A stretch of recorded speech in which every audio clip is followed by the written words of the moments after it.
সৌন্দর্য মনোমুগ্ধকর। বিরাট এক বটগাছ, তার প্রচুর ঝুড়ি ছড়িয়ে জায়গাটা কি করে তুলেছে অপূর্ব মনোমুগ্ধকর। একটু উপরে চড়ায়ে উঠলেই রয়েছে একটি বিশাল মন্দির। অনেকে এটাকে দুর্গা মন্দির বলে, অনেকে শিব মন্দিরও বলে। মন্দিরে কিন্তু কোনো প্রতিমা নেই। আমরা মন্দিরের সিঁড়ি বেয়ে আস্তে আস্তে মন্দিরের ভিতরে প্রবেশ করলাম। জানুয়ারির প্রথম দিন হওয়ার দরুন মন্দির এবং পার্কে ছিল অনেক মানুষের সমাগম।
পাহাড়ে এলাম, আর একটু পাহাড়ি মোমো না খেলে কি হয়?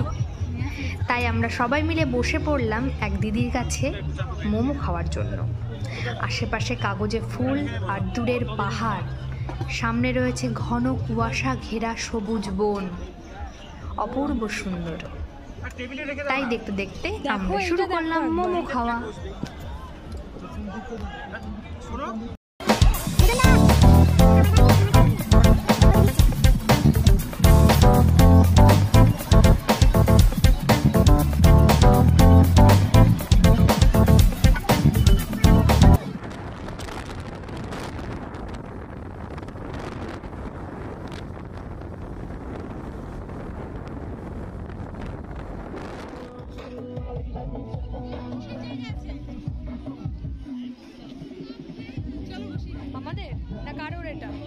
রোহিণী থেকে নেমে এসে আমরা এসেছিলাম দুধিয়ায়। দুধিয়া বাজারেই রয়েছে একটা ছোট্ট পাঞ্চাই নদী। সেই পাঞ্চাই নদীর ধারে গড়ে উঠেছে একটি পিকনিক স্পট। আপাতত শীতের জন্য চারিদিক মরা ঘাসের মতন হয়ে থাকলেও এখানে কিন্তু বর্ষায় ভরা নদী থাকে। দেখতেই পাচ্ছেন চারিদিকে গাড়ি আর মানুষে কিন্তু ভরপুর। নদীর জলে একটু হাত ছুঁয়েই আমরা কিন্তু ফিরে গেলাম বাড়ির পথে।